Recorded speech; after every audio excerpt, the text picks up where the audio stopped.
Okay, this is section 5.4. This is a pretty light section. There's nothing that's really super new in this section. There's a lot of review and extra practice. So I would take this opportunity to kind of power through this homework and go back and try to do some review for the final. Go back to some sections that you may have struggled with, go back to some old exams, work those through, work through some of your final reviews, etc. So use the light day wisely. Let's we're going to start with an application problem. Review. We have S of t. Okay, this is what we use to signify a position function. We have then we have v of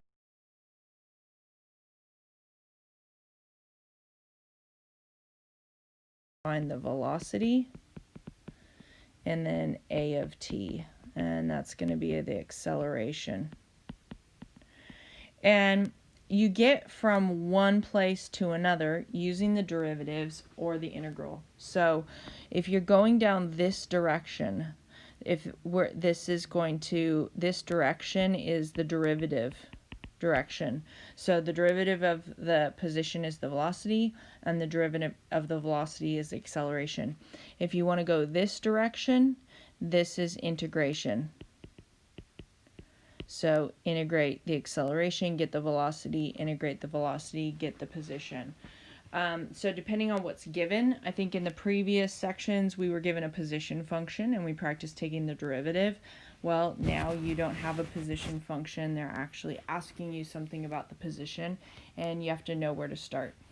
Something that you should know, the acceleration due to gravity is negative 32 feet per second.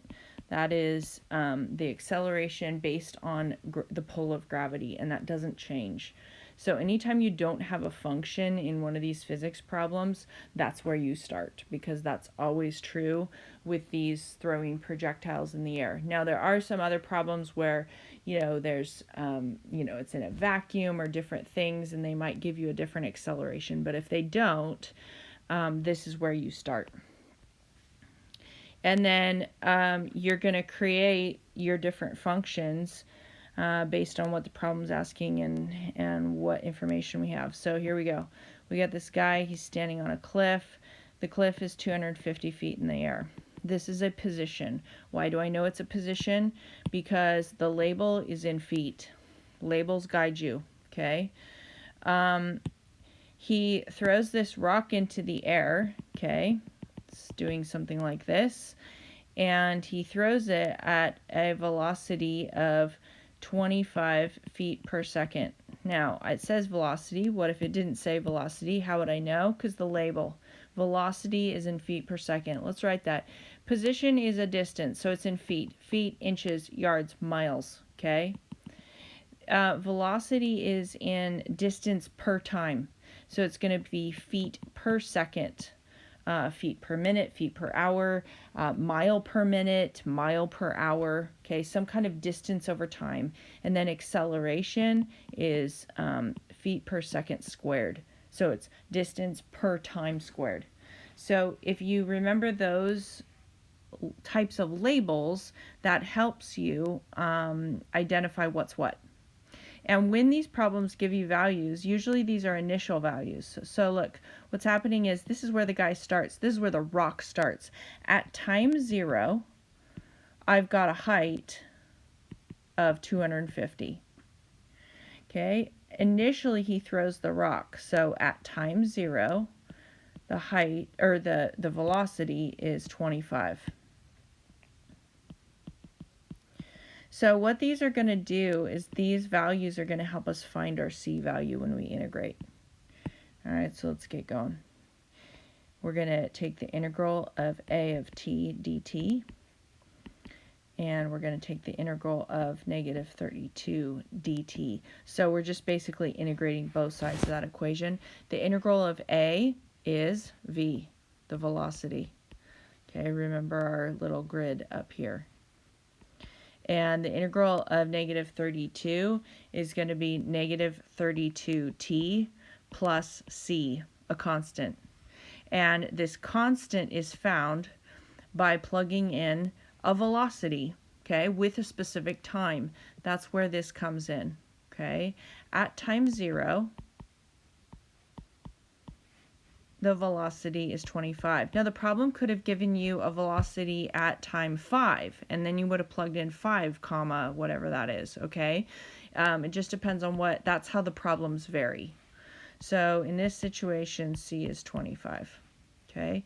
So I get my velocity function is negative 32 t plus 25. All right. Now we're going to integrate again. Technically, you don't have to. I'm going to show you 2 ways to do this problem. So the first way I'm going to do it, dt, don't forget that.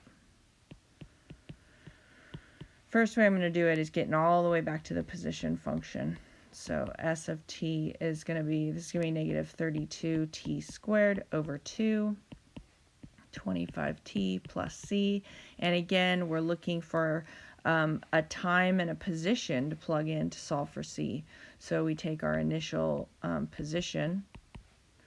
I'm going to make this 16. Whoops, I'm plugging in 0 though.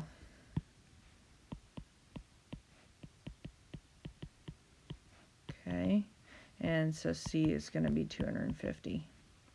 So your position function is going to be negative 16t squared plus 25t plus 250. All right, so now I've got all of my different functions, and I can use any of these to answer the questions given. So let's go read. Find the time when the rock reaches its max height. So that's this place right here, and this is time on the x-axis. And if we're looking at the position function, then this is going to be your height right there. But it depends on what function you want to look at. There's 2 ways to do this. Think through it. There's 2 things that happen at this point. Positionally, it reaches its max. But what happens to the velocity at that point? Dun, dun, dun, dun. Thinking about it? The velocity at that point is 0, because actually the rock goes up at a certain rate, gravity pulls on it, it slowly slows down, it stops for a fraction of a second, and then starts to accelerate downwards, right? So one way you can do this problem is to set the velocity equal to 0, and that will give you your max height. The other way is to take the position and find the vertex of this parabola. So vertex is negative b over 2a. That's how you get your x coordinate of your vertex. So you could do that. Oops, 2a, sorry, I had a moment. 2 over negative 16, okay? Which, I don't know. I didn't do any of these calculations beforehand. Positive 25 over 32, okay, whatever that is, all right? Or up here, if we set this equal to 0, subtract the 25, you can see what's going to happen. 2t. So t is going to be 25 over 32.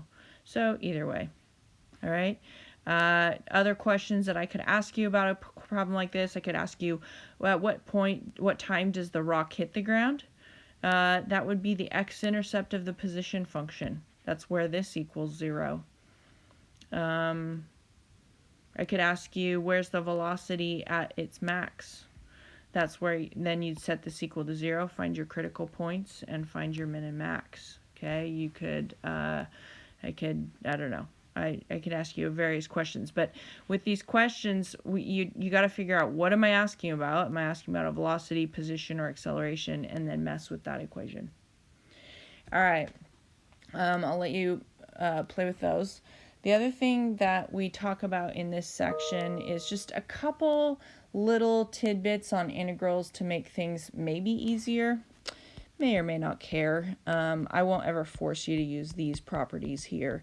But if you have an even function, if f is continuous, sometimes I've had problems in Calc 2 where the fact that it's an even function actually does help things out a little bit.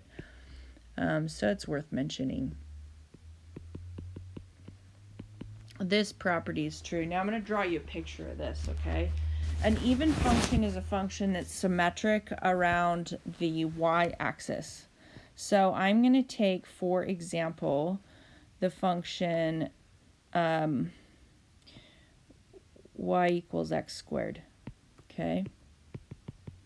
And I'm going to say that this value here is negative a, and this value here is positive a. Now, we're going to pretend that I drew it beautifully and symmetric, okay? Now, the integral from negative a to a is the area under this graph. So it's this piece and this piece added up together. It's all the red area, right? Well, that's the same as if I go from 0 to a, I take one side of it, so just this part of it, okay, and I multiply by 2, right? Because it's the same on the left and the right. So sometimes you get functions where it's kind of horrific to plug in numbers, and I don't want to plug in a negative a and a positive a. It's easier to just plug in a 0. That's an option. Up to you if you want to use that. I wanted to throw that out there. There's also a similar property for an odd function. This one actually is really helpful if you can think through it. For an odd function, if f is continuous, the integral from negative a to a of f of x dx equals, wait for it, 0. Dun, dun, dun. That's a helpful fact to know. You don't even have to do any of the calculations. Let's show you why. Here's an odd function. It is a function that is symmetric around the origin, which means if you flip it over and down, it flips onto itself. So let's call this value a, and this value, this is negative a, and this is a. Again, pretend like I drew this fantastically and very symmetrically. It's going to be that area and this area. And remember from previous section, area under the x-axis is negative. Well, these are symmetric above and below, right? So whatever is up here positive gets canceled out by whatever's down here negative. So when they add together, they give you 0. So other famous odd functions, the sine graph, okay? So if you're integrating the sine graph, you can hit it at 0, but here, make sure that you're equidistant on the side of 0. If I take this function y equals x squared or y equals x cubed and tell you to integrate from 1 to 3, this property doesn't hold because that's from here to here, right? It's this area, and there's nothing over on the left to cancel it out because it's off center. So you got to be centered in order for this property to hold. All right, and then the last part of this section is just practicing our integrals, but the way we're doing it is with what we call the general form of an integral. And all that means is I'm not going to ask you to plug in points at the end. All I want you to do is integrate. So there's no numbers here and here on these guys. And what that means is, first of all, no product rule, remember. So this is going to be x cubed minus 5x squared plus 3x minus 15. I'm multiplying it out to get term by term. I am going to integrate each term.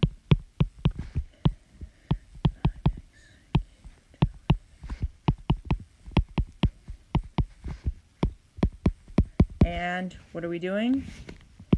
Adding the c on the back end. Remember that from the antiderivatives. So when you have a general integral with no parameters on it, we're going to add the c And when you have the numbers, the C's cancel off and you don't have to worry about that. So that's the only difference between section 5.4 and 5.3. We're still just practicing integrals. You're just going to tack a C on the end when you need to. All right, good luck, and to do some review for the final. See you next time.